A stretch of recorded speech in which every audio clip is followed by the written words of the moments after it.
Wi-Fi doctor or a Zoom doctor, but what I have instead today is a better doctor, what we call in America an ENT, ear, nose, and throat doctor, whose name is Dr. Anthony Jahn, who for decades was the medical director of the Metropolitan Opera. And in full disclosure, a good friend of mine, we work together, and he is my ENT doctor. And I call him Tony, not Dr. Jahn. So, Tony, welcome and thank you for your patience, as in patience with a CE, but patience with a TS as well. How are you today? Thank you, Fred. This is great. Thank you. Looking Very forward. good. Try to speak a little louder if you can. This is Tony's Okay.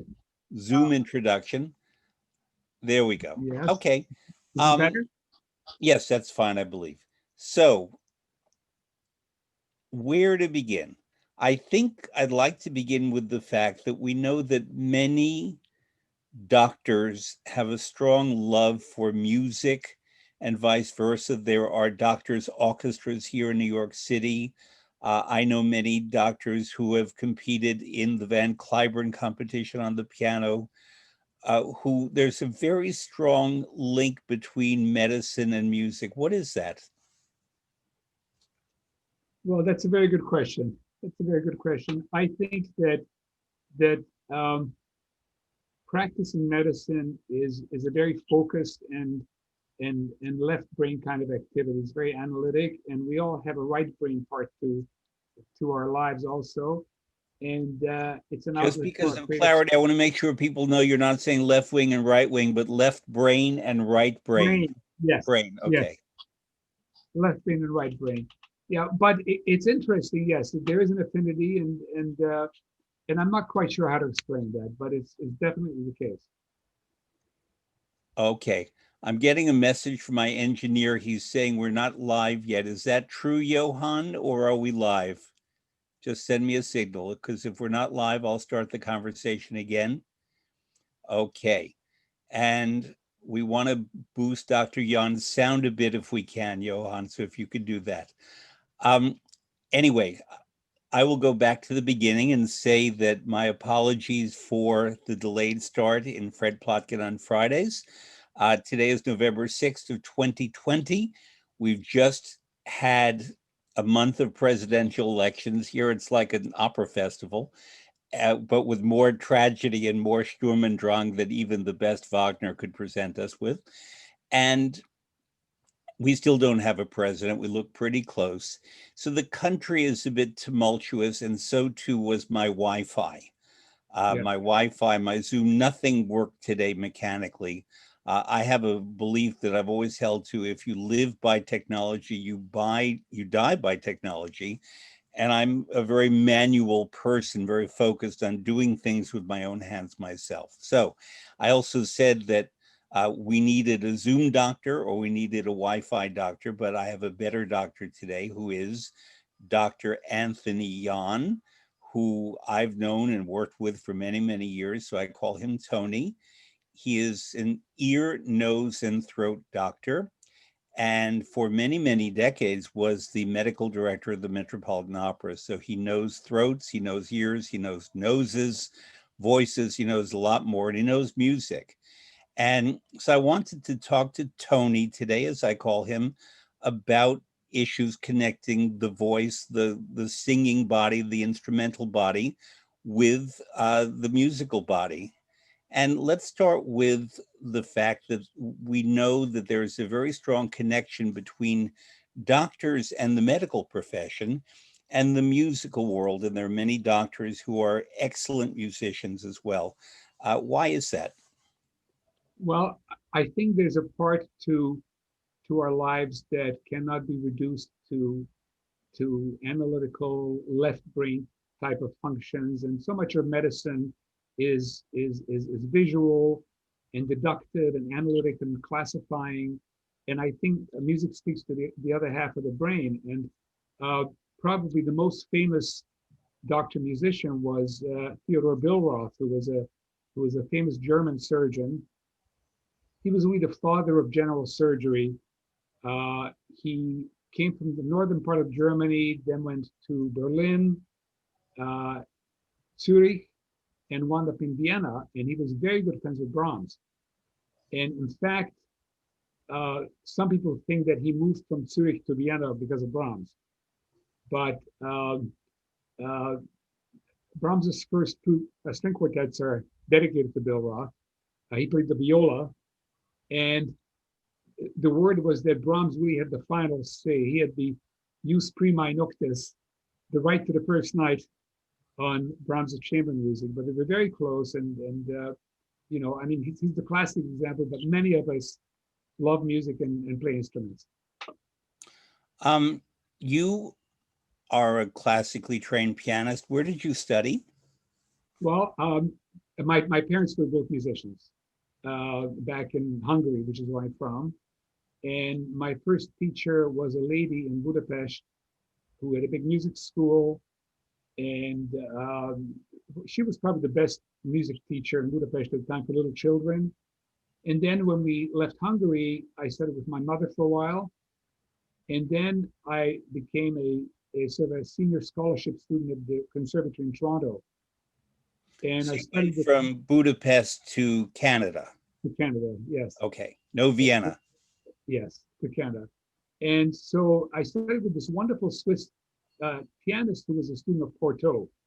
So, so I went through, I'm not sure how much your listeners know about Porto, but he's written several books and everything is very analytic and very kind of fingery, you know, and so we went through all these gymnastics and exercises.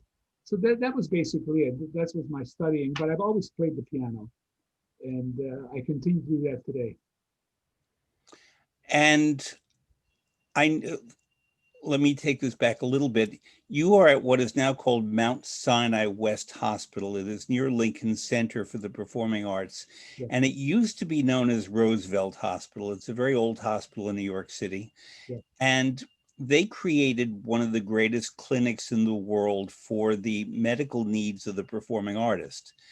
And I've known many pianists, instrumentalists, but also writers who use their hands yeah, who have received hand treatment, hand surgery at that hospital.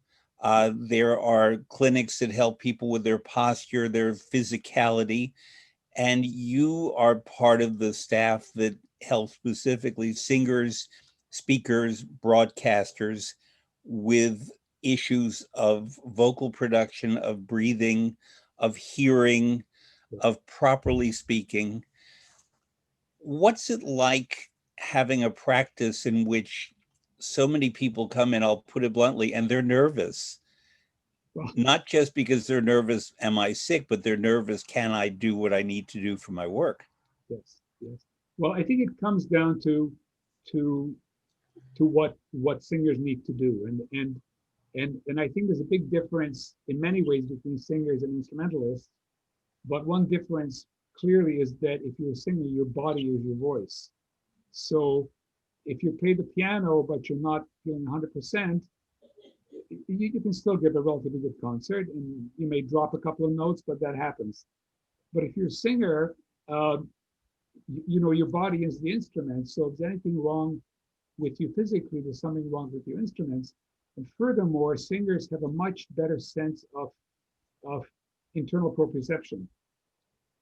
So so they, you know, I have this a number of times when singers come in and they say, when I hit that certain note, it just feels funny. It doesn't feel right. And of course, you look and you scope them and you don't always find out what that is because again, this comes down to the difficulty of practicing medicine in the arts field. Medicine is very visual. It's very anatomic. Arts is very functional. And there's definitely an overlap, but it's not the same thing. So you're trying to make a diagnosis in one area using instruments from another area. But I should mention at this point that Dr. Anthony F. Jahn is the author of several books, the latest being Vocal Health for Singers. And many singers contacted him with questions and so on, and he answers them in this book. And we're going to go into some of these, Tony, today, okay, but I wanted to mention this, by the way, because it's not just for singers. Listeners know that I'm not a singer, but I do a lot of public speaking. I do broadcasting. I'm in front of audiences all the time. And I need too to have very good vocal estate. I studied singing not with the idea of becoming a singer, but to understand what singers have to go through. So when I work with them in opera, they I have some awareness of what they're talking about. But in addition, in my own life, I rely on my voice for my work. And in addition to trying to be coherent, which is why, as I said before, if you live by technology, you die by technology. I need to be able to project without it if necessary. And Tony, although I think most of our listeners know about opera that you do not use amplification, microphones, many other people don't. So could we talk a bit about the anatomy and the process that's involved in producing beautiful sound for 3 or 4 hours in foreign languages and heavy costumes and wigs under lights in strange opera productions? How does that happen that a singer can produce so much beautiful sound for 3 or 4 hours? Well, I really think that opera is a miracle, and if you step back and look at the word, if you've studied Latin, it's the plural of opus. So it's not one work, it's many works together. And as you alluded, the singing, the acting, the staging, the light, the costumes, everything has to work together. And and I'm continually amazed by how you can stand up on stage and do a Meister singer, remember all the words, remember where you have to stand, where you should face, what's coming behind you, and make the whole thing coherent and create the illusion that it's an ensemble. It's not just everybody for himself. But the main issue with singing, and rather than I can go through the anatomy, but the main issue with learning how to sing is that you need to adapt your body to something that it wasn't really born or evolved to do, which is sing. And the larynx originally was nothing more than a valve. It's just a sphincter that sits on top of your windpipe. It's the head of your windpipe and Kehlkopf of Deutsch. Mhm. And the idea is that when you swallow, it closes. It's a sphincter, protects your airway. That's the primary function. There are some other functions. If you need to brace yourself and lift or push or strain, you close the larynx, you stiffen your thorax, and you can use those muscles more effectively. Or if you need to clear your lungs, you cough. But these are all uh, functions that have to do with survival. Secondarily, these two little bands of tissue have learned to make voice. And the voice that the Are those larynx, the vocal cords? vocal cords, exactly. Marilyn Horn refers to them as two pieces of gristle, which is fat. Well, so that's it depends. Yeah, but that's partially true. That's partially true. But if you could listen to the sound that the vocal cords make, if you could take the vocal cords out and blow air through them, it sounds like one of those noisemakers, party noisemakers, or like Donald Duck. It has no quality. It's a rough, not quite white noise, but kind of a pink noise. So what really gives voice quality and color and volume are all the cavities above the larynx, which are the resonators. And that's the key. And if you want to look at an analogy, you look at these frogs in the swamp, when they're making a noise, you see they blow these things out the side of the neck. These are they're called the sacules. That's that's that's what generates the sound. These resonating speakers. So So in German, Frog is Frosch. So the character in Die Fledermaus, Frosch, yes, is a frog. he's a frog. He's a Yeah, frog. in for people who love Richard Strauss's operas, the opera Die Frau ohne Schatten, Frosch, people always call it Frosch opera instead of Die Frau ohne Schatten. I don't, did you know that? No, I didn't know Yeah, that. they say, "What are you singing tonight?" I'm singing Frosch, and it's not Fledermaus. It might be Die Yes, Frau ohne Schatten. that's very funny. Yeah. But so there are two aspects to it in terms of learning how to sing. One aspect is you need to take all these movements of your larynx and your throat and your esophagus and throat, which are normally reflexive, and you need to gain conscious control of them. So if you swallow a sip of water, the larynx moves up, it moves forward, the epiglottis, which is the little lid, the kehlkopfdeckel comes down and closes, and the water goes down the back. That's reflexive. Once you start to swallow, it's bang, bang, bang, it happens. What a singer needs to do is to deconstruct that. Singer needs to be able to voluntarily lower the larynx, to depress the larynx. And that's a learned behavior, and it's difficult because the muscles that pull it up are stronger than the muscles that pull it down. So this really has to be something that's learned. And there are several other things that you learn. You gain conscious awareness of where the sound is, how it's produced, what's vibrating, everything. And then once you've made the unconscious conscious or the reflexive conscious, then you put it back in your subconscious again. And now you can perform, because when you're standing on stage singing, you're not thinking, where's my larynx? Okay? So that's really the process. Here's a question I've never in my decades in opera thought to ask anyone before. But if we talk about very famous voices, Pavarotti would be one example. Joan Sutherland, Birgit Nielsen, voices, Eva Martone is Yeah. another, that are unmistakably theirs. What makes a voice have a particular tone or sound? Because most everyone in the world has a voice.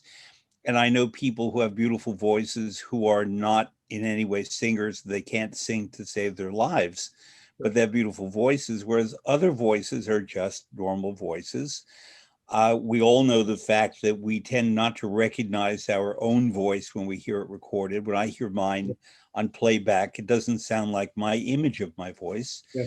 But how does that particular sound come to be in a person with a beautiful voice? That's a very good question. So, so we're not talking now about musicality or singing on pitch. You're talking about the quality of the voice. It has to do with the shape of these resonators, and I want to get back to that a little bit because the resonators include the pharynx, which is the throat, above the vocal cords, right up to the top of your nose. It includes the mouth. It includes the nose itself. The sinuses don't contribute acoustically, but they're just a place where you feel the voice. That's why singers sing in the mask. But some of these compartments are fixed in size and some are variable in size. And every compartment has a resonant frequency. In physics, they talk about the Helmholtz resonators. Uh, so if you take a box and you strike a tuning fork, if it's the right pitch, it amplifies it. And depending on the size and the shape of the box and whether it's open on one end or two ends or closed, it'll amplify different sounds. So these are this is the real instrument, I think, not the vocal folds. And you can change the shape of these cavities by moving your palate, moving your tongue. So when I talk to students, I always tell them that the instrument the voice is most like is the trombone, because Mhm. because you blow through the mouthpiece, you generate the buzz, and then you change the size of the resonators. You move the valve around, you change the size of the resonators, and so you have this infinite number of sounds you can make. Now, as far as the quality goes, it has to have to do with the overtones. So if you listen to somebody singing a beautiful sound and you were to analyze it on a spectrometer, you would see there's a fundamental frequency and there are various overtones. And the profile of that sound, the relative height of the overtones, affects the quality of the voice. If you look at instruments like the oboe has a lot of overtones, it's very nasal. If you listen to the French horn, it's a much more rounded, less strident kind of sound. So this is all to do with the overtones. And finally, you have just a different image that people have, singers have in their own mind of how they produce the sound. But the instruments are very different in this regard. So I think that accounts for it. one of the discussions I used to have with my mentor, Dr. Grabscheid, was About that whom I'm going to ask you. I will talk to you about him. Yeah. He was this old Viennese doctor in New York. He took care of everybody at the Met, and I remember seeing some. I'm not going to mention names. Some very famous sopranos from the Met who were black, and it's a different quality voice. It's just a different quality voice, and it may just have to do with anatomy, with the size of the tongue, with the shape of the nasal pharynx. So it's just not clear. But one last thing I want to say about this, about singing loudly and singing over the orchestra. The first thing that singers need to learn if they want to sing loudly is to lower the larynx. And unfortunately, when you start singing instinctively, you think that the more you push and the more you squeeze, the louder the sound is. It's the opposite. Because the more you push and squeeze, the higher the larynx is, the smaller the resonating space, and the voice actually gets smaller. So it's counterintuitive. Um, you mentioned something that I was going to go toward, and it's delicate because I don't want it in any way to be interpreted as racism. It's not. But I've noticed that there are peoples from certain nations or areas of the world where the number of extraordinary voices is much higher. Yeah. And the biggest example I can think of is Nigeria and Ghana in West Africa, Okay. where I have heard so many gorgeous voices. Now, I'm not talking about singing. No. I'm talking about the beauty of the voice. And I have a friend who is a Nigerian who lives in Britain, wonderful author, Ben Okri. I don't think he sings, but he has a gorgeous voice. Yes. My pharmacist is from Ghana. He has a gorgeous voice. Yes. And I think that because so many Americans of African descent were brought over as slaves and exited via Ghana, the Ivory Coast, Nigeria, and were brought to the south, mostly of the United States. And there are so many African Americans, Black people with gorgeous voices, whether they sing or not. I've always wondered if that's a connection. Similarly, and I know this is something you may be able to address as well, I noticed that because of the shape of faces of people from Korea, with a flat, broad Yes. mask that's different from the Japanese and the Chinese, yes. that disproportionately there are many great Korean singers. Yes. There are basses from Russia. There's a certain kind of Spanish and Italian tenor. There's a certain Austro-Hungarian soprano. There seem to be constellations of a certain kind of voice at a certain place. It may too be the tradition that the Austro-Hungarian sopranos are trained that way, but I think also so many great basses come from Russia and Finland. Yes. That it seems to me that there's something more going on. Am I on the right track? Yes, I think you are. And there are certainly, if somebody comes to see me, I can make a snapshot of, does this look like a singer or not? And in women, I look, as you say, for flat cheekbones, a large jaw. If you think about Sutherland, for example, okay, that's the classic case. Uh, and I think these things are also anatomic to a large degree. I mean, you're talking about some of these other groups. And again, Koreans tend to have flatter cheekbones and rounder faces. Japanese maybe a little bit more oval or but I think that we also shouldn't underestimate the musical heritage and musical culture of these different groups. And I've had this conversation with a number of musicians. Why are there so many great Black singers, but not as many great Black instrumentalists? It's not part of the culture.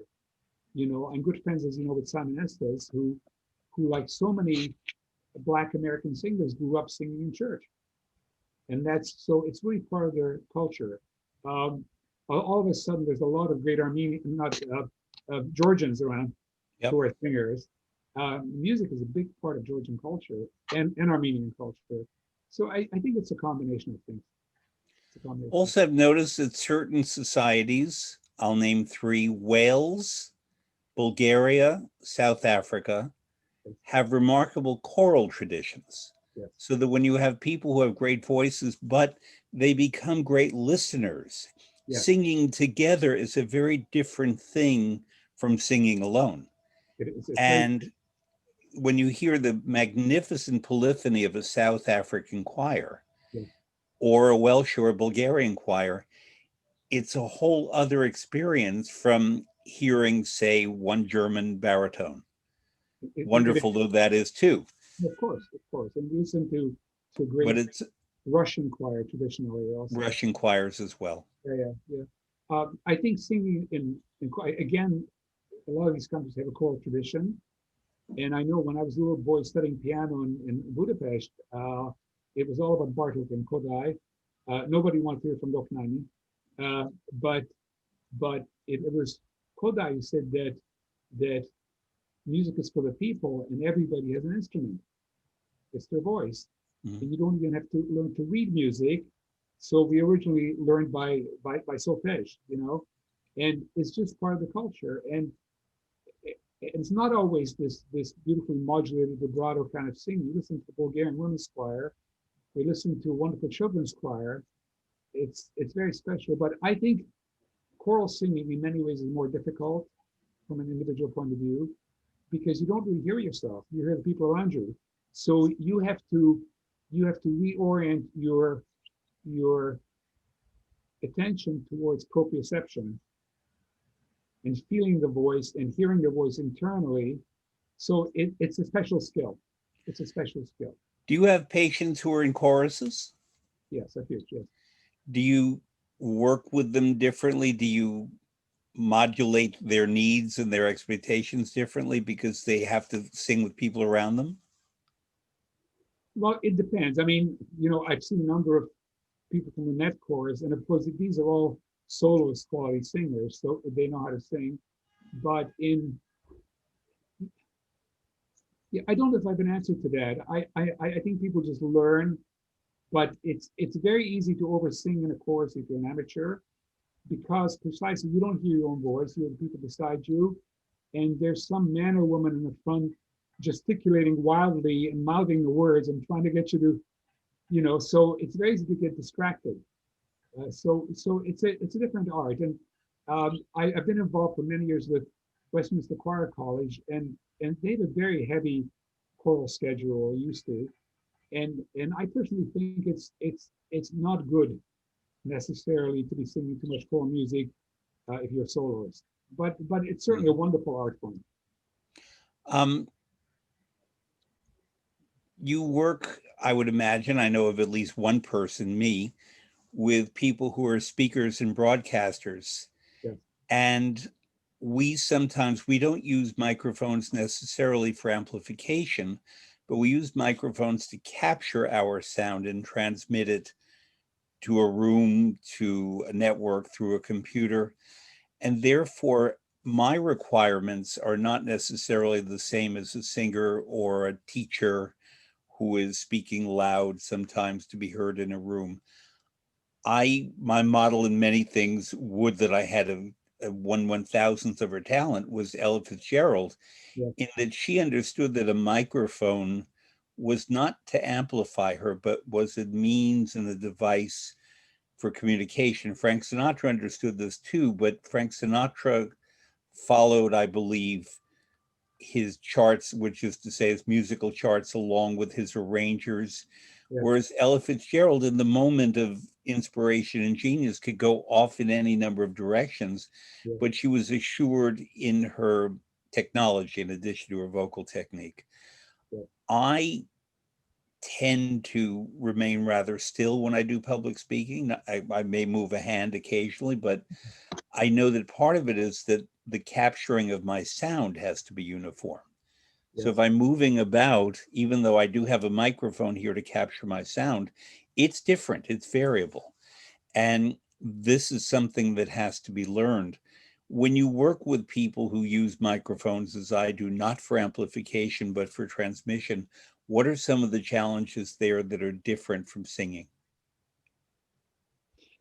It's difficult to answer because it depends on what you use the microphone for, and quite often it is for amplification, and not someone like you who's a trained speaker, but for example, I have people who teach exercise classes in the gym where they have to use it for that, and you were mentioning teachers. It's very different for teachers because when when you give a lecture, the assumption is that people are there because they want to hear you.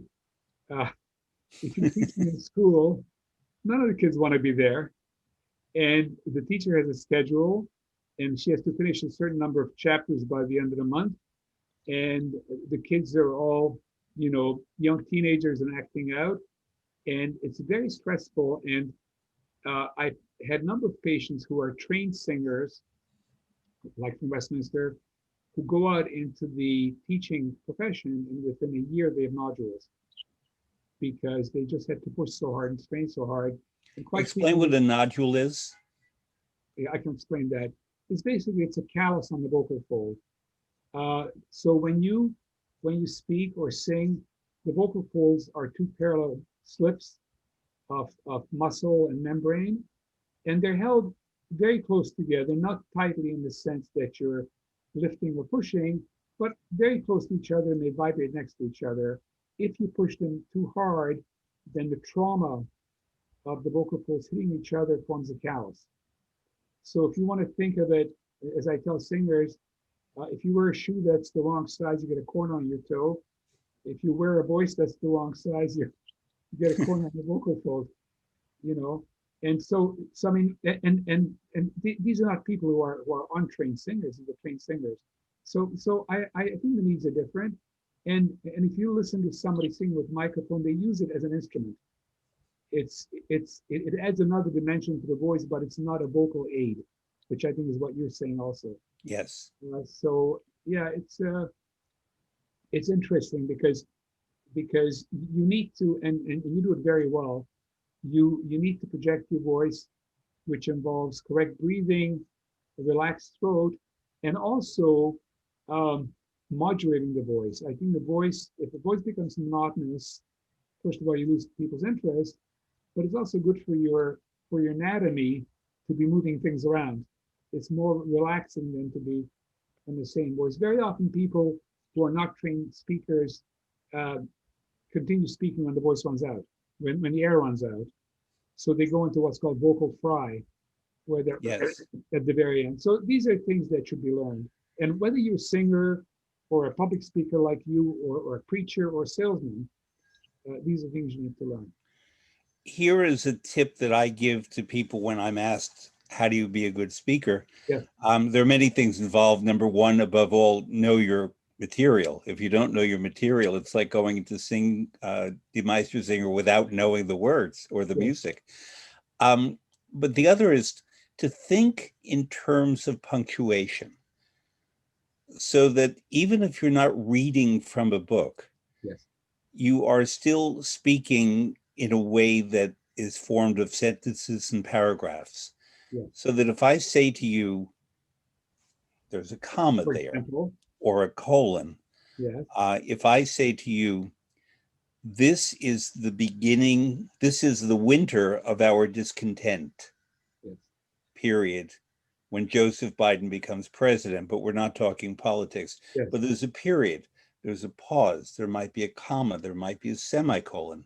So if we know how to read and write, it makes us better speakers because we are transmitting that. I'll give you a famous example of someone who I've had the privilege to converse with, is James Levine, yes, who, if you ask him a question, for example, tell me about the German Requiem by Brahms, he may talk for 45 minutes without interruption, but it's so cogent because he speaks in sentences, paragraphs, commas, punctuation.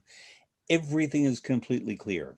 yes, You want to then capture it, write it down, and read it after because it's so rich with ideas. yes, But many people speak, they just sort of go on, and you don't know when they're going to stop. And we don't know if there's going to be a punctuation or if there's a way to have dialogue. This is the kind of thing I'm talking now, where the way a lot of people yes, speak, but of I course. don't speak this way at all. Yes, So, um, raises a delicate question that I think is an important question. Do you work with or teach or advise singing teachers? I've known certain people with wonderful voices who have had their voices wrecked Yeah. by singing teachers who don't know the right thing to teach for that voice. Are you called upon to advise singing teachers about the anatomy and everything you just explained? Well, I have not specifically, but I have given lectures to different groups of teachers. And that's a very tricky area. It's a very tricky area because teachers teach based on their understanding of anatomy, their understanding of how the voice should work. Very often, what factors into it is their own voice, their own experience, personal experience. I actually find that the best teachers for voice as well as instruments are the people who were not necessarily the greatest performers because they've had to learn to overcome those difficulties. Uh, but yes, I mean, we've all seen people with voices are wrecked by certain teachers. And then, of course, the problem is how do you advise them? You certainly can't call up a teacher. And if you say anything that's very um,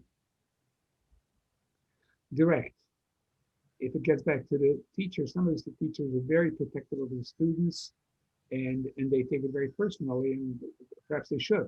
I don't know. But what I do see uh, often is I see kids, young singers who are not sure, what their fuck is, and some of that is Fox being natural collection of repertory congenial to their voice and temperament. yes, yes.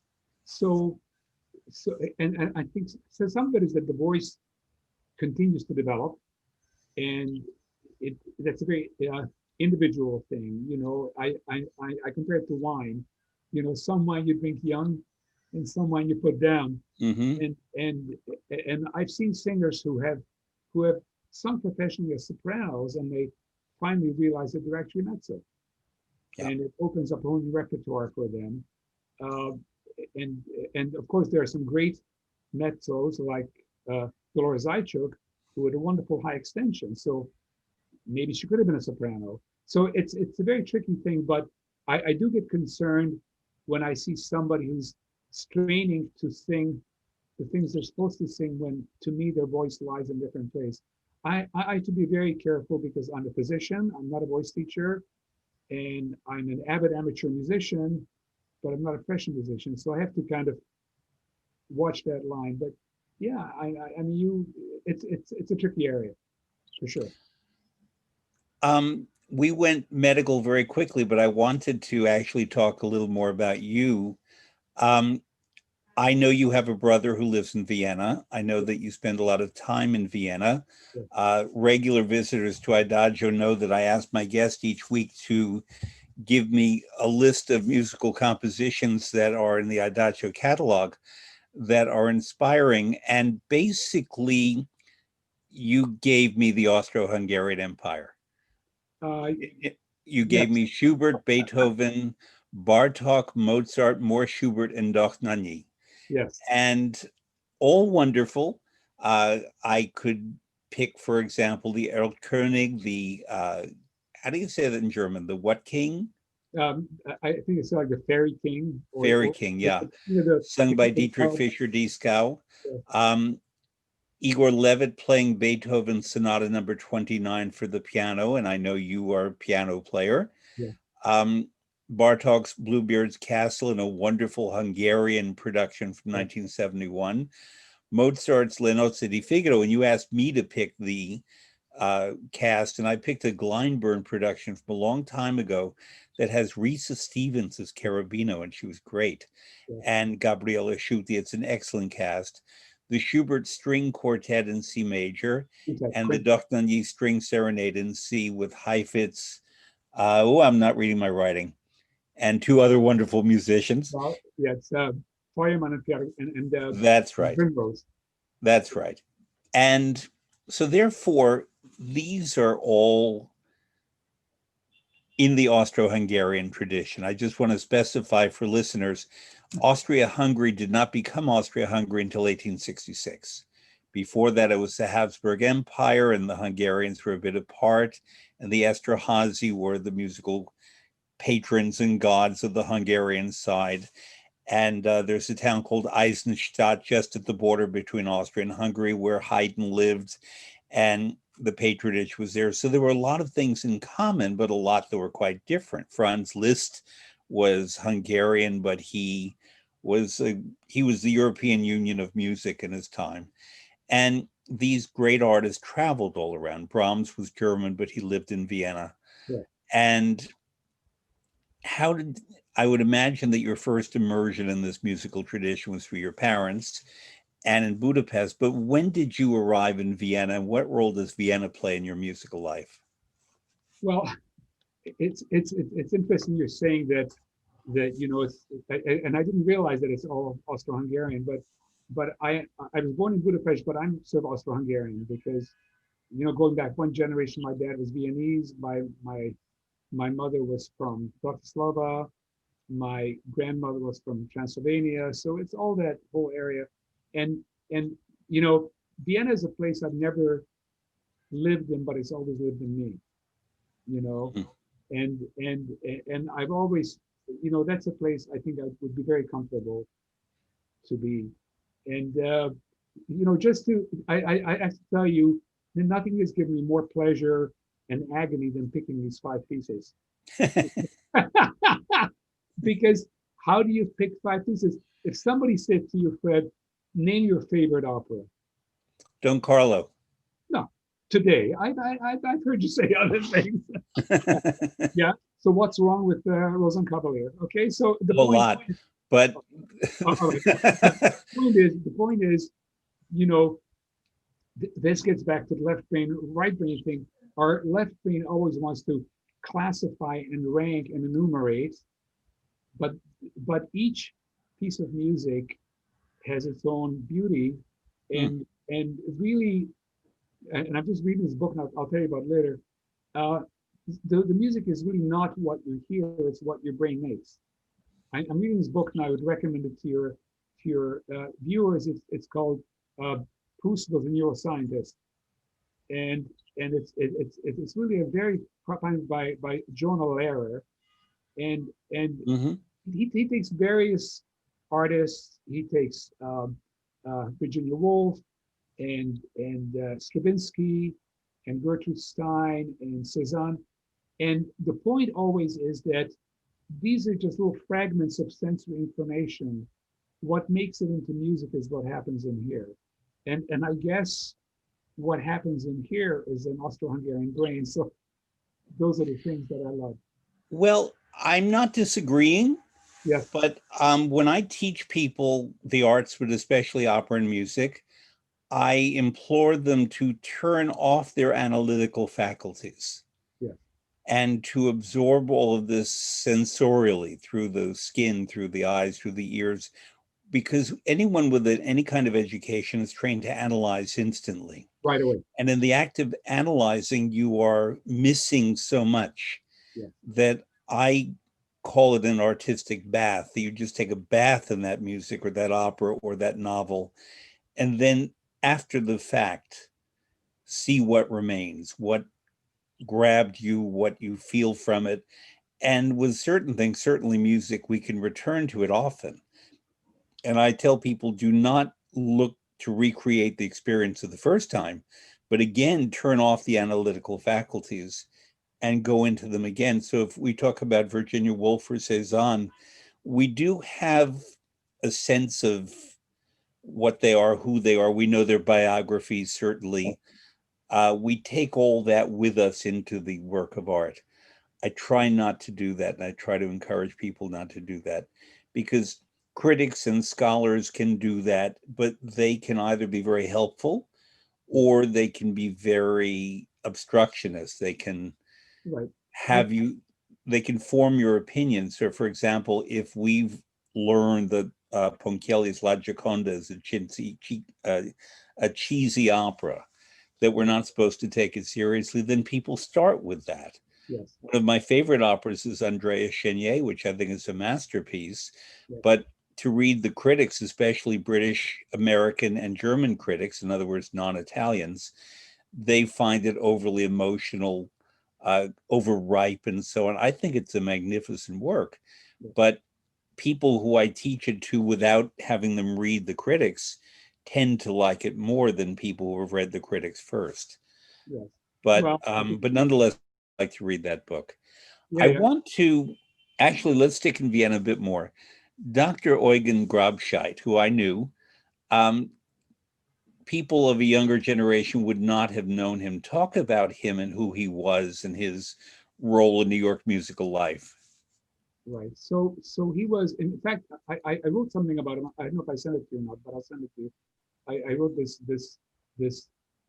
remembrance of him. He was a Viennese ear, nose, and throat doctor uh, who actually originally his family came from Galicia, and he told me that his first memories were as a young child being chased across the steppes by the Cossacks. So, but he wound up in Baden by Wien near Vienna and went to medical school in Vienna. And he actually went to a very famous ear, nose, and throat center there, uh, where some of the top people in the world were. And back then, Vienna was really the center of medicine in Europe. I mean, even if you became a surgeon in America, you had to do that, année de pèlerinage, had to, and you had to Hmm. visit the clinics in Vienna and Berlin. And then because he was Jewish, he had to leave. So shortly after the Anschluss, he came to America. And I don't think in Vienna he was particularly a voice doctor. He was a generalist, but you would talk to him, and I mean, he knew Freud. He treated Freud as a patient. Freud Freud, had mouth and throat cancer. yeah, he had a jaw cancer. I think from smoking too much, and the cancer blocked up his eustachian tube to his ear, so he had a hearing problem. So he would call the clinic and would say, send out a young doctor to blow up my eustachian tube. So a little eye game would come up with his little black doctor's bag, and he would do that. So he went to the villa. He saw the Egyptian statues, all of that. So the funniest thing about that was I said to Dr. Grafscheid, how did you like Freud? And he said, ah, I prefer Breuer. Because Breuer was the Freud disciple who worked on hysteria. That was, Yes. but he knew all these guys. It's really wonderful. And then he came out here, and he arrived as essentially a Central European Jew. And at that point, Mount Sinai didn't let any of them on staff because it was all German Jews, which is why they founded Beth Israel originally. Yeah. But he went to the old Harlem Infirmary. There was a Harlem Infirmary, and he became the doctor there. And he developed this incredible practice. Do you remember that film Serpico? Yes. Okay, With Al so Pacino. Al Pacino, he took care of the original Serpico. So Serpico was shot by the other policemen, taken to Harlem Eye and Ear, and Grabschat came and fixed him up. So he had all these great stories. But by the time I knew him, he was in his mid 70s, and he was treating everybody from the net. I Everybody. So remember. I was a young guy, and I just loved this. I loved the fact that it was Viennese, and this whole European style of treating people with all these inhalers and spritzes, and uh, he even had something in the office that he never used, which they used in Vienna in the 1800s, which is a long bent camel hair brush for painting the vocal cords. Wow. So back Huh. then, the main laryngeal problems were tuberculosis and syphilis. So you would apply ferric chloride with this long brush with very fine camel hairs on it. He never used it, but he had one. So it was just incredible. And through him, I met a lot of people. That's how I met Simon Estes. He was a young man. And many of the other great singers came through his office. And he really taught me a lot about treating singers as, first of all, you take them seriously, Yeah.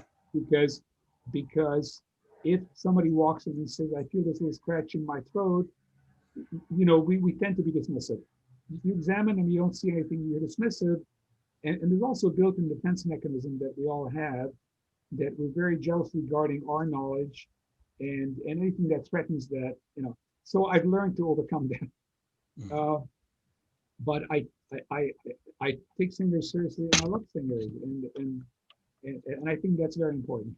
That's Well, I'm important. not going to name a name, but I can name a few singers, but I'm thinking of one particular tenor who is so constantly nervous and concerned about his vocal estate. And he's a very fine singer. He's a wonderful singer, but he spends so much time with doctors. I don't think he's your patient. I don't think Yeah. I would not have raised this person No, if he were. no.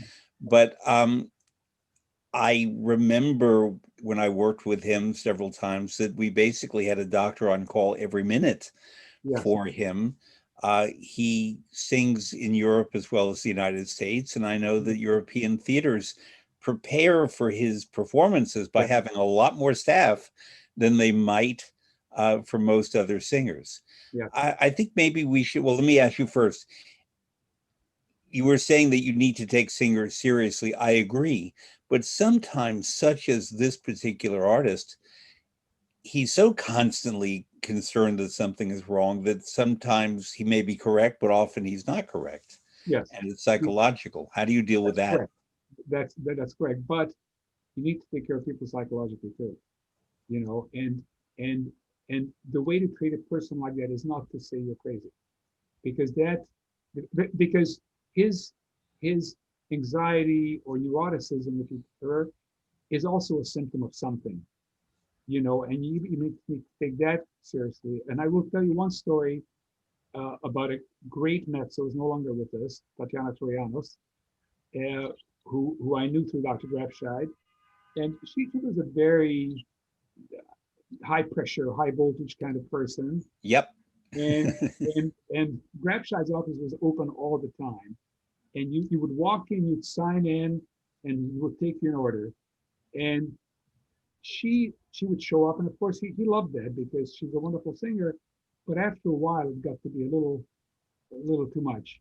So he called up Trianos's manager, and he said, "We have to find Miss Troyanos a hobby." And the manager says, "Dr. Grafscheid, she has a hobby. It's you." So that, She was, in my extensive experience with her, incredibly exciting, a wonderful artist, but yeah. a lot of work to keep her content. Well, you know that because Not because she was demanding. I don't want to imply that at all. She was not. She was nervous yeah. and uncertain, and that nervous energy was part of what made her so great on the stage. But you know, if you and again to get back to what these singers have to do every night, it is so difficult. It is, you know, if they stop to think about it, they couldn't do it. So much of it has become already, if you prefer, muscle memory, reflexive, whatever. So it's actually more than climbing a mountain. It's like climbing a mountain in your Sisyphus, Yeah, because you gotta put pushing the the phone rock out up. every night. Yeah, You know, it's just incredible, and I know you feel the same way. yeah. That you just have so much We're respect. here to help. Yes, absolutely, That's how I see it. absolutely. How do you feel about, this is a broad category, but how do you feel about the depiction of doctors in operas? That's a very broad category. Uh, because it goes all the way through from, from Dulcamara to Malatesta to the Doctor at the end of Traviata to Dr. Miracle in Offenbach. I think I think it's like the treatment of women, and we can go into that if you want, in the sense that it reflects the prevailing view of the times. And I have a wonderful cartoon on my wall. I can't show it to you right now. It's from an old French magazine, and it's a cartoon showing this little soprano backstage, and the doctor's there with the top hat. It's all in French, and it says, "Yes, tonight I would recommend you don't sing, and I would recommend a little bit of chicken soup and a steak with me." So um, it's. I don't think doctors are portrayed in a particularly nice way, but again, I think it reflects the prevailing views. I mean, I've been thinking more and more with the Me Too movement, and I know it's not original, of Mozart's perception of women, how Mozart treated women, and and I mean, one of the great operas is Così fan tutte, but it's not a funny joke, and the punchline is very flat. I mean, it's some of the most glorious music in the world, but and then you look at Don Giovanni, and you've got the shrew, the jilted shrew, and then you've got this other one who can't get over daddy, and it's all this. And in fact, that's one of the things I like about Marriage of Figaro, and I was hoping that we talk about those selections. Sure. Is that really the women are empowered in that opera, and they're presented as real people, except for Barberina, she's a marginal. But the main women characters are real people, and they're in charge, and they win, and the guys look kind of stupid, and it's kind of the opposite of what you often see in those days. Well, I do want to just stick to Doctors in Opera for a moment, Okay, yeah, because I wrote down a long list and I came up with about 50 different names and so on you know more of than that. roles. Yeah, And I realized that with one exception, all the doctors are men. yes. And the one exception actually is It's Così fan yeah, tutte, because Despina yes, is in effect, she plays a fake doctor to cure with magnetism exactly. the boys who have been conked out. Yeah, Um, and she's a parody of a doctor, almost a quack. yes, And there are in 18th century opera more quacks and buffoons. It yes. took Verdi really to humanize doctors in medicine, in my view. And there are at least 9 doctors in Verdi in Okay, different operas. There's a surgeon, La Forza del Destino, who's very important, removing the bullets, Malvado. The most famous doctor, of course, is Dr. Granville at the end of La Traviata. yeah, And I have coached that role with young artists because often it's the first role they get. And I don't want to criticize other coaches, but every single young man I meet who comes in to study that role with me makes the same mistake. When he's seen Violetta, and clearly she only has hours to live, Verdi made sure that the libretto said addio a più tardi. In other words, farewell until later. until later. Now, most guys said addio to più tardi without thinking that addio means farewell. Yes, So there is actually a pause in the music, there's a rest, and then he quickly says a più tardi. In other words, he's correcting himself still giving her on hope. Dio because he realizes he's just pronounced her dead practically. And Yes, then a più tardi. yes, I'll see you later. Courage. Keep the faith. Courage. And unfortunately, many operatic doctors are not taught bedside manner, so to speak. come on. They're not shown the humane side of the medical profession. Yes, First, do no harm. And there's, of course, in the Barber of Seville, there's Dr. Bartolo, yes, who, when Don Basilio comes around and he has everyone sneezing and coughing and so on, and they're trying to convince him to go away because you yes, have coronavirus or whatever, yes, Spoleto. um, Yes, he actually, Dr. Bartolo, does nothing to treat this patient. yes, That strikes me in that. And so, and then Dr. Schoen in Lulu is a murderer. yes, There is a medical researcher in Wozzeck who basically abuses Wozzeck yes, um, horribly and treats him not in a humane way. yes, So I think that we need to create an opera where the doctor is complex and humane. yes. Um, I agree. I think we're overdue for that. There's Dr. Atomic, but he's not a medical doctor. The medical doctor. Yeah, to get back to the Spina, that caricature again reflects the times because that was Anton Mesmer. Yeah, That mesmerism was a big. as in being mesmerized. Correct. Yeah. Exactly. Exactly. But look, I think that when they present the doctor on stage, except maybe for Dr. Bartolo, their main role is to be the doctor. So with all that entails, all the caricatures and the prejudices and everything of that. So it's not like they're going to present a person who's a wonderful person, complex person, happens to be a doctor. It Their raison d'etre in that opera is to be that caricature doctor. But you're right. You're right. Yeah, I mean, Dr. Miracle in Les Contes d'Hoffmann, The Tales of Hoffman, Yes, is a killer. he's a killer. because his patient Antonia has heart disease. I guess I don't know Yeah, which disease she has. She has a faint heart, yeah, and he does everything he can to frighten her and kill her, basically. yeah. So like everyone else, there's a doctor in Pelias and Melisande. I came up with such a long list last night, Well, I but think, yeah, I think what you said about Dr. Grendel is right, because you know that old painting, and I don't know who's by, maybe by Munch, I don't know, of the doctor sitting at the patient's bedside and taking the pulse. That's basically seeing the patient out. yeah, Okay, and and most physicians don't like to be there when somebody dies, and I think there's something very primal about, you don't want to be there because God forbid it happens to you, but that's part of our job. yeah. That's part of our job, and so it's interesting.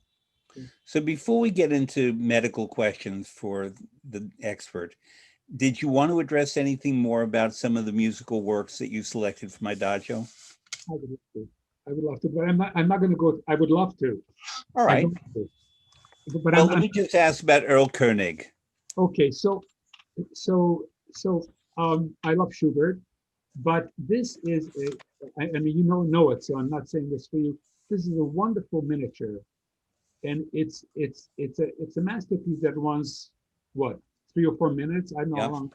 Yeah, but it gives such an insight, almost like through a keyhole of a different time, and it just opens right in the middle of the action. This is the third reel already. Okay, they're galloping through the forest, and it's, to me, it is the epitome of German romanticism. This is German romanticism, uh, and there's this whole idea of going through the forest.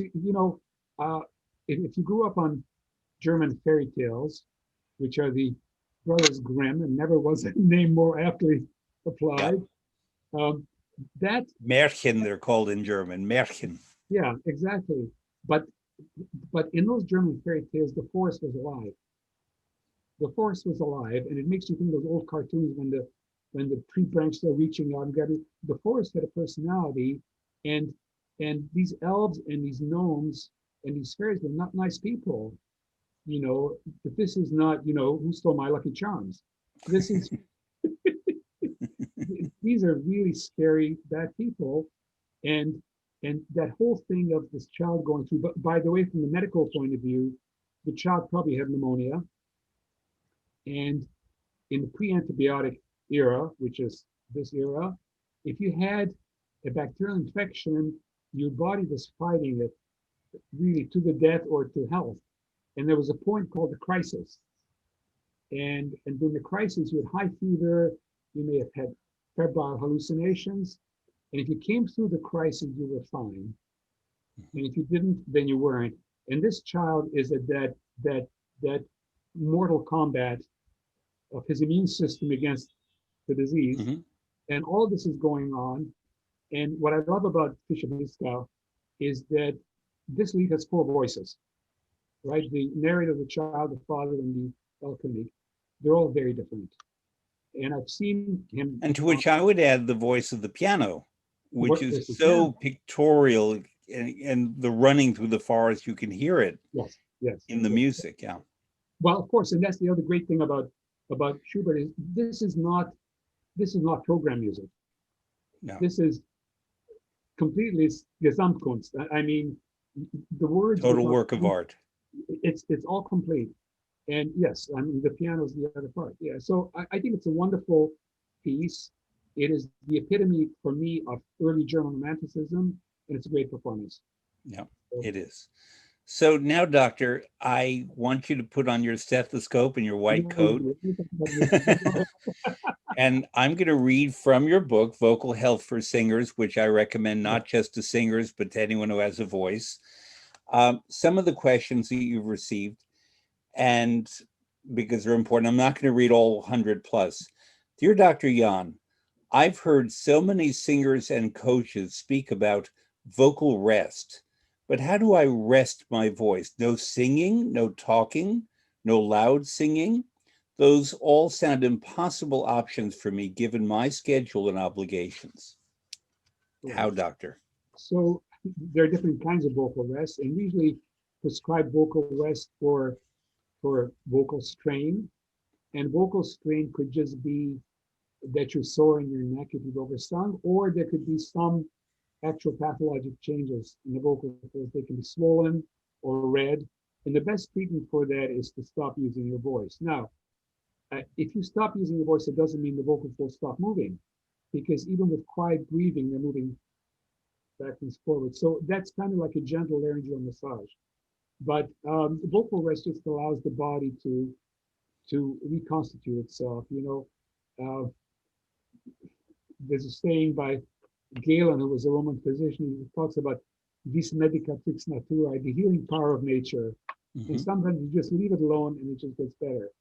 The problem with vocal rest, since you brought it up, is if you do it long enough, meaning more than a week, then the larynx forgets where it's supposed to be. It rises back to its previous position, and you once again have to consciously depress the larynx.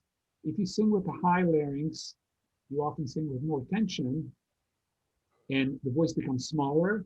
And the first sign of tension in singing is in the primo passaggio, which is as you know, the transition from chest voice to head voice. And singers need to work very hard to learn to cover that, to make it smooth. But if you sing with tension, with a high larynx, that becomes a little bit bumpy. And in really severe cases, you can actually have a yodel where you skip from chest into head. Mhm. But I'm a big fan of limited vocal rest.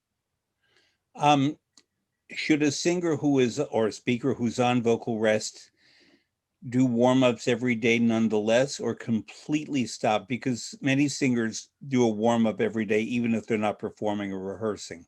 Right? I would completely stop, because if you do warm-ups, you will not be able to resist the temptation to test the voice. And is that note there? It wasn't there yesterday. So I would just take a complete rest and take some nice deep breaths through your nose if you like, and just take a break. Take a So break. here's another question. Singing makes me dizzy. Today I had a voice lesson and I felt sick in the middle of the lesson. I felt I was going to pass out, couldn't continue singing, so I had to go home. I wasn't sure what it was because I had never had such a symptom. Now I'm thinking it might have been from singing. I was dizzy and I felt like I was lacking oxygen. I told my husband, who's a singer, and he said he has seen a few students get dizzy when they were singing. Do you know why this happens? Well, so there are many reasons to get dizzy, and that's my other hat as an ear doctor. But I think what I said there was my first thought would be hyperventilation. If you sing too hard and you blow off too much carbon dioxide, it can make you dizzy. If you were now to sit and take 20 deep breaths in and out through your mouth, you would become dizzy. And if you kept doing it long enough, your lips and your fingertips would start to tingle, and eventually would go into spasm. I mean, this is lack of CO2 in the brain. So I think that's the main reason. The other reason would be poor breath control, in the sense that if you're singing on residual air and you're not getting enough air, but those would be the two things. So, related question that I can think of, do certain voice categories result in more dizziness? Do coloratura sopranos become dizzier than basses? I'm not aware of that. Okay. I mean, you hopefully sing in the correct range, Mhm. and you know how to sing. But Yes. I So, the question should be is if you're singing Handel, you get more dizzy because you sing 3 pages on one syllable. So um, dear Dr. Jahn, I don't want to seem like I'm paranoid, but I've been wondering about how my talking affects my singing voice. Specifically, how might I change my talking throughout the day to improve my singing? If I talk in a higher or lower pitch, can I improve my singing range? um, no. The answer is no. But if you speak incorrectly, you can affect your singing voice. Uh, just just realize it's the same instrument, speaking and singing. And I don't care if you're singing Wagner, you still talk more every day than you sing. So speaking is what we all do. And if you speak in a bad way, then you can damage your larynx. What I usually try and tell singers, if they don't mind, is to speak like singing. If they don't mind speaking in head voice, it's less traumatic than chest voice. Um, you know, you can choose your speaking voice. We tend not to do that. We tend to speak so spontaneously. Our speaking has a lot more emotion in it. We're trying to convince people to do things or trying to get something. Singing is an art, so it's much more controlled. So I think the real danger very often is speaking. And a lot of singers have day jobs. And very often the day job involves using a voice, whether you're bartending or waitressing or teaching. So I think you need to be careful with your speaking voice.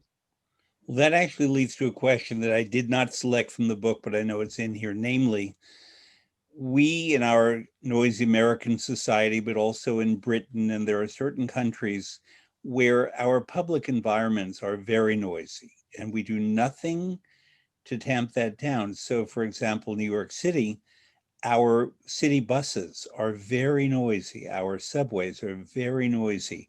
Our restaurant environments, by choice, seem to be very noisy. And I try to avoid these, and I'm not a singer, because I want to protect my voice. And I find that it clenches up. I find that in a Yeah, restaurant, if people want to dine with me and they want to have a conversation, I have to shout, and I don't want to do that. correct. Um, so the question relates to shouting in a noisy environment, number one. But number two, what if you live with or spend a lot of time with a person who's hard of hearing and you have to speak louder to be heard by that person? And Okay, your voice, your throat can get very tired. sure. What do you recommend?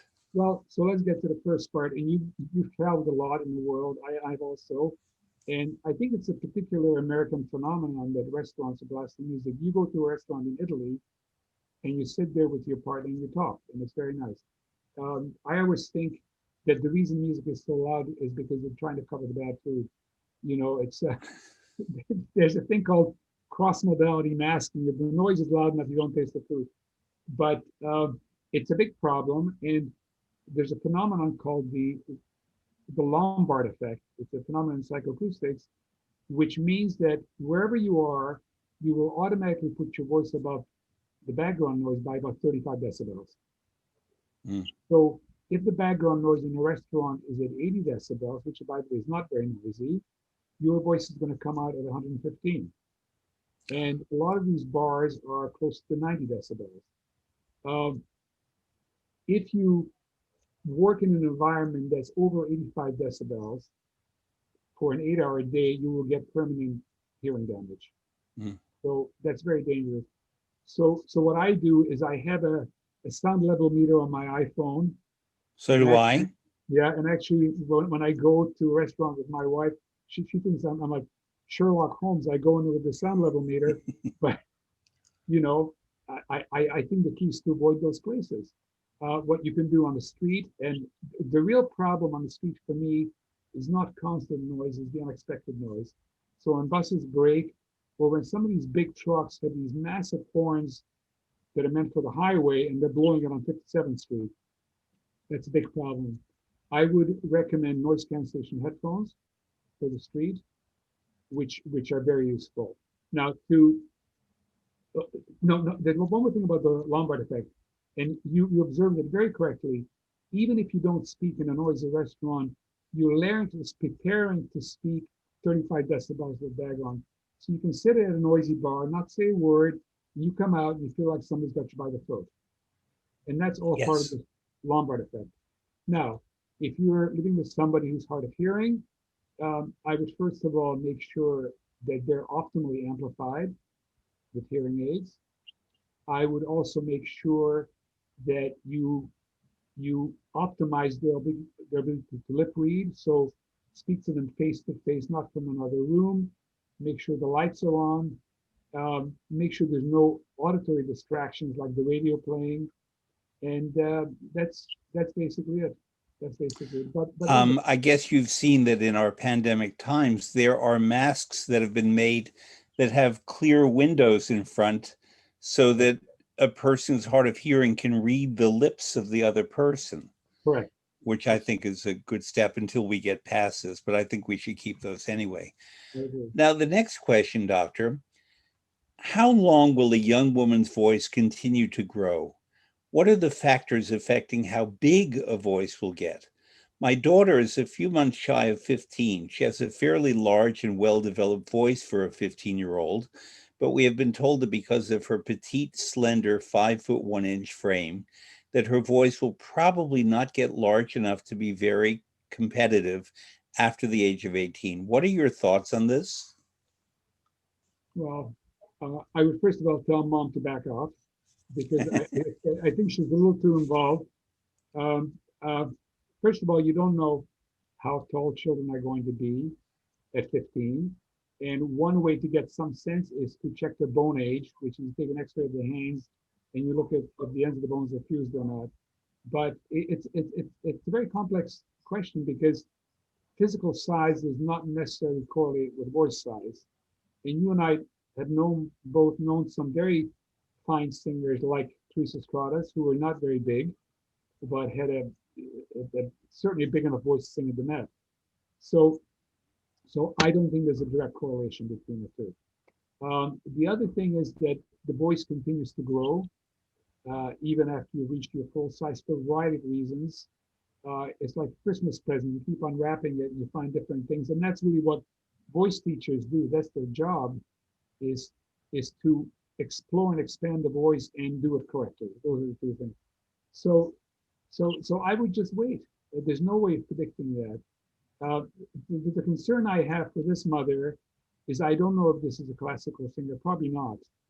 And if kids start to push, and especially belt too young, I think Yeah. that's harmful. One last thing about this, Fred, is that when teenagers grow, they grow at different rates. First of all, you get big hands and big feet that you don't know what to do with, and then you get a big nose, and then the last thing that goes is the head. So you see these kids who are adult size but with this little head. So what does that mean in terms of the voice? Is they have adult lungs pushing air through it and infantile larynx. So it's a time of change. It's not all parts of the body are changing at a commensurate rate. So I would tell her just to back off and wait it out. I suddenly have an image of Barbara Streisand as a little girl. I'm always scared when I see little kids singing these adult performances because first of all, they shouldn't be singing that, and what they're imitating is not what that performer is doing, but what that performer is doing after it's been electronically tampered and amplified. It's not real, and I think it's dangerous.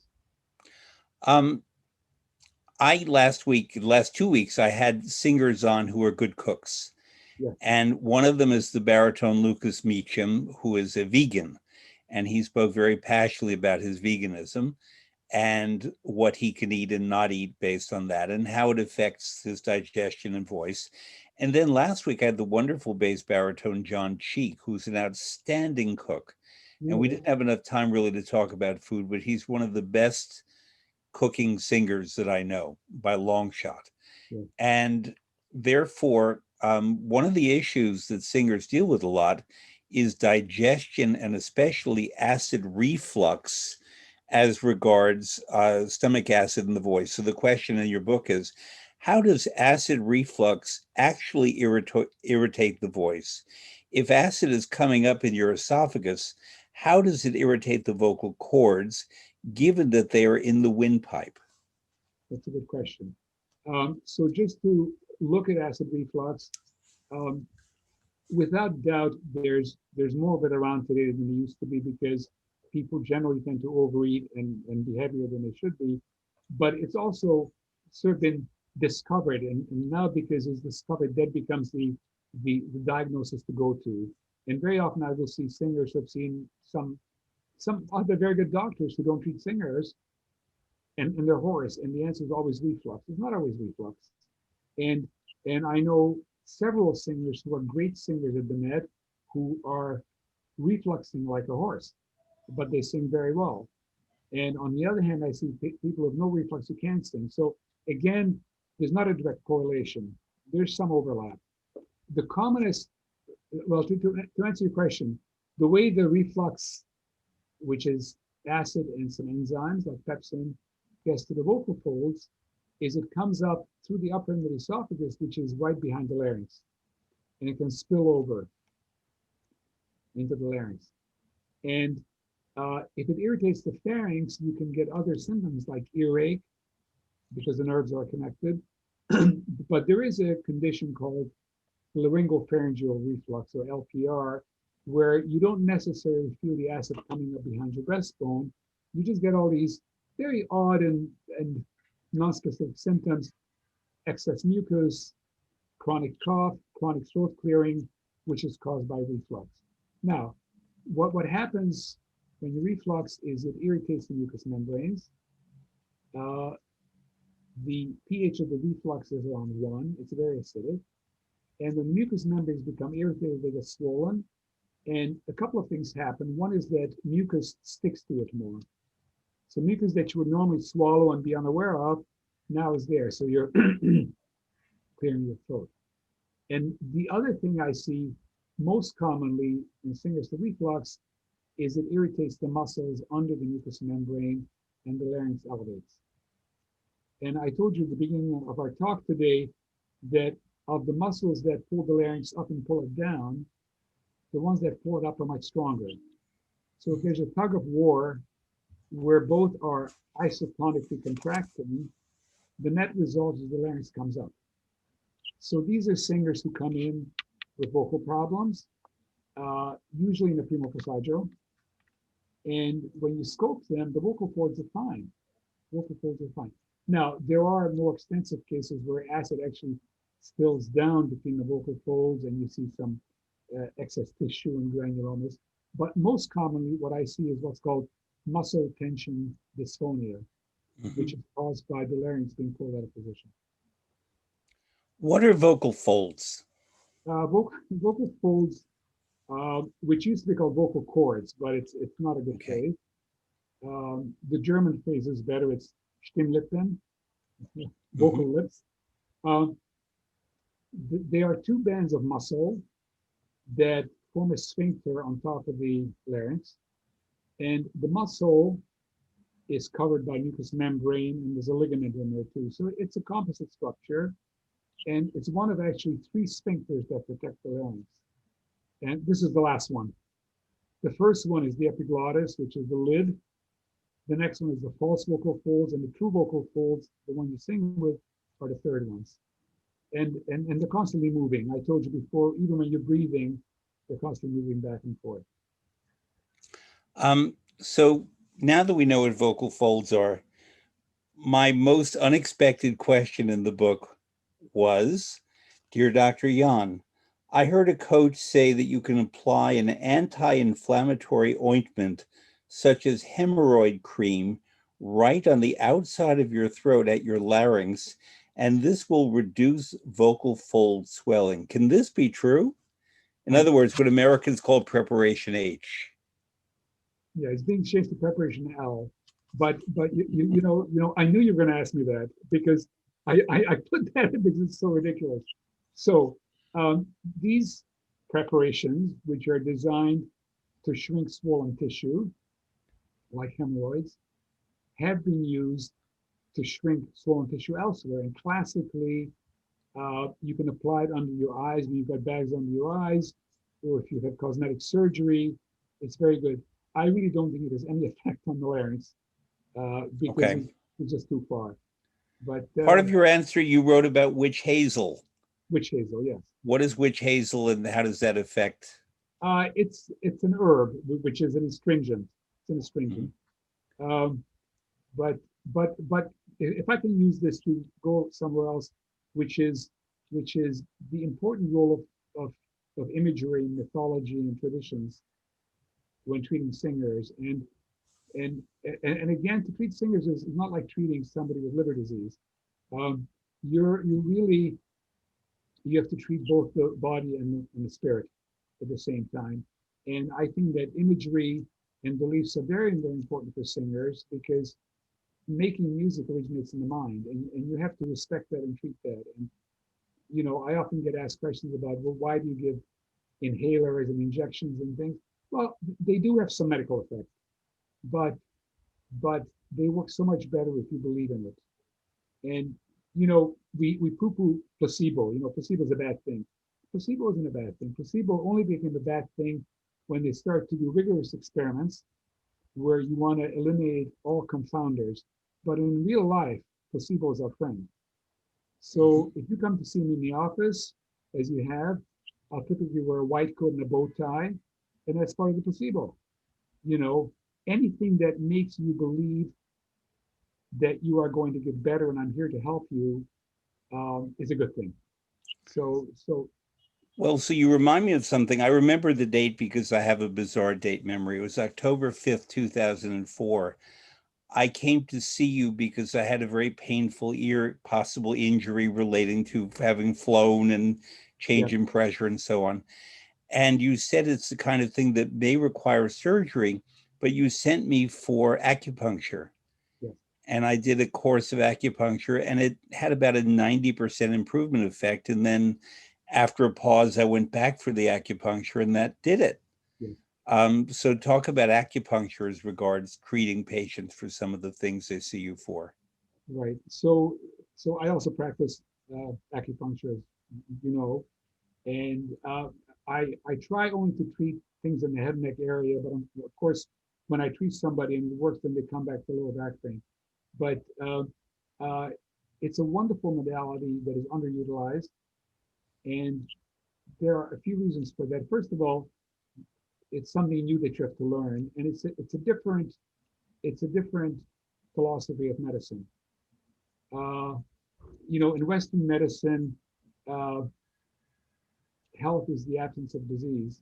In Chinese medicine, disease is the absence of health, and I'm sure you understand that. So really, your job as an acupuncturist is to help the body to get better itself. Uh, and I found it very, very useful. I now mostly do ear acupuncture because we're not set up in the office for people to get put on gowns and lie down, and it works wonderfully well. Primarily for musculoskeletal things, muscle tension, or like with you, a blocked eustachian tube. Uh, I had one patient who came in who was seeing one of the other doctors who had cut his big toe, was cutting his toenails off, and he cut the nail too short, and very painful, and couldn't do Mhm. anything.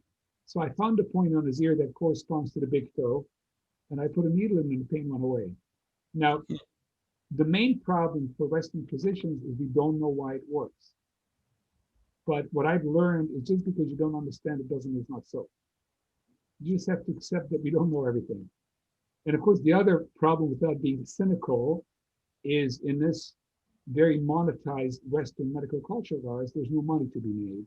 Yeah. Okay. Because if I give you a prescription for eardrops, you're going to pay $160 at the pharmacy. If I stick a needle in your ear, that costs me a couple of pennies. But I love acupuncture, and my Yeah. patients look good. So speaking of a needle in your ear, um, someone writes, Dear Dr. Jahn, after 6 months ago, about 6 months ago, after cleaning out my ears with Q-tips, my right ear plugged up that night while I was sleeping. The next morning, when I got up, it unplugged after about 5 minutes being upright. It has continued to do this off and on ever since. It always unplugs in the morning after a few minutes, so I haven't really worried about it. What do you think caused this, and what can I do to resolve it? Should I use some sort of at-home earwax removal system, and do they really work, or do I need to see a doctor? Yeah, I mean, my first impression when I read that was that it was just some earwax that they pushed in. And when you lie down at night, and especially if you sleep on that side, the ear canal gets very warm, and the wax can melt and kind of rearrange itself. So some of that makes sense. Um, I think that's the most likely thing. The other thing could be that there's some reflex effect on the eustachian tube, but I would tell them to use a home wax remedy. If it doesn't work, then have it seen. So we're getting toward the close. I need to see my next patient. But I wanted to recall something for you and ask you about this because I know that it was not a unique experience to me. I was working in Russia at the Mariinsky Theater in St. Petersburg, and I was supposed to narrate a very long, involved presentation in two languages, and we'd worked on it for a long time. And I came for my rehearsal, and everything was fine in the morning. The sound, everything was fine. And I felt confident about my work. And I don't get nervous particularly. But after my rehearsal, the Mariinsky, the Russian system is different in that they will do multiple things on the stage at once. They had a rehearsal of a ballet in which they used not dry ice, but some other substance, I believe it was Giselle, to create clouds and Yeah, fog and the so fog. on, Yeah, that had a terrible smell. And what it immediately did when I returned about 2 hours later to do my talk, it I had no voice. yes, And I was able somehow with the microphone to get through, but it was torture. And the audience suffered too because they felt bad for me. yes. And I mentioned to the stage manager that just 2 hours before I was fine, he said, yes, we've had other speakers after we spray the clouds for the ballet lose their voice, and singers too. So the two-part question is, number one, why do they allow substances like that can wreck a voice and cost someone their work and cost audiences disappointment? But number two, what happens if you're in New York or climbing Machu Picchu, as I remember you did not too long ago, and a patient has a legitimate crisis? And I mean, obviously you are reachable to your patients, which I appreciate, but you can't necessarily look down their throats or in their ears if they're in Russia and you're in New York. Yeah. What do you advise singers and other patients who are traveling for their work and usually need immediate attention and can't rely on a local doctor? Well, I think you've sort of boxed me in now. It's difficult. Um, What'd you say? I think you've kind of boxed me in with Okay. those. Um, I think the person needs to make sure they can breathe. You know, when you think about the larynx, you always think about breathing. So, like for you, you had no problem breathing, you didn't have a voice. Usually, the cause for that is that there's an irritation, and the irritation of the larynx has two effects. The vocal folds get swollen, but also, again, the larynx rises. And uh, you know, if you see somebody with so-called laryngitis, they lose their voice. If you look at the vocal folds, they're not red. They look completely normal, but the larynx has been pulled out of position. So the treatment Mm. for that would be laryngeal massage, which I can advise them how to do. I don't do it myself, but I know colleagues who do it. And the important thing is that they're able to breathe. um, I really think they need to see somebody locally because if there's any concern about the vocal folds themselves, then that needs to be addressed. The problem with the stuff they're spraying is um, dry ice, as you know, is just cold, carbon dioxide. But a lot of these uh, theater fogs are oil based, and it's Yes. emulsified or oil. And if you inhale that, it can be a big problem because it can cause irritation. And if you inhale it for a long time, you can actually get something called lipoid pneumonia because you get it into your lungs and you can't get it out. And I was told by Dr. Gould years ago, with another famous New York doctor, that that's what happened to Tibaldi, that Huh? she was constantly inhaling these things for her larynx, but the lung has no way of getting rid of it. And once the lungs get stiff, then it's a problem. I was sick for 2 weeks after that, and I had no voice, I had laryngitis for 10 days, and you kindly, by email, because I couldn't speak at all, Yeah, consulted with me each day. But it was a window into how difficult this profession is, that you have to be completely prepared, but then can be brought down by a chemical substance yes, that is not of your own causing. And certain theaters have, in certain countries, have laws that forbid that. yes, I there is. would wonder too about a ballet dancer dancing Giselle in that toxic atmosphere. Exactly. And this was the Mariinsky Theater in St. Petersburg, the new one, not the old one. I've worked in the old one, but this was the new one. And you would just think they would know better. Well, The and if you ask them, they would probably tell you this is what we always use. I So, know, I know. but uh, but as you said, it's a very difficult profession, and which gets me to one more topic, which is singers are often portrayed as being neurotic, but but my God, for good reason, for good Yeah, reason. I mean, your livelihood, and not just yours, but your husband, your children, and your mother, all dependent on those two little bits of cartilage on the Gristle. Yeah. whistle. And and I just remember once we were on tour with the Met in Japan, and I got to know one of the, I'm not going to say the name, of the sopranos. And I would see her backstage. I'd see her, and we kind of got to know each other. So fast forward 6 months, and she's singing at the Met. And at the intermission, I just wanted to go and say hello. And I go into a room, and she looks at me like she says, "What's wrong? What's wrong?" And I said, "I just want to say hello. I probably shouldn't have gone in, but but that's where they're at. And if you see these singers backstage before they go on stage, and they're crossing themselves, and they're running around, and it's a very big psychological um, burden to carry. Yep. Yeah. Well, Dr. Anthony Jahn, to me, Tony, thank you for this education you gave us. Thank you for making it possible for thousands of audience members to see performances with singers who are fit and ready to go because of you and colleagues such as yours. And the new medical director is Dr. Jenny Cho, who is also wonderful, Yeah. and at the Met, I mean. And I want to remind people that the book is Vocal Health for Singers. And the wisdom in this book applies not just to singers, but to anyone who speaks. So be well, Tony. Thank you very much. Great to see And you. I'll see you soon. You bet.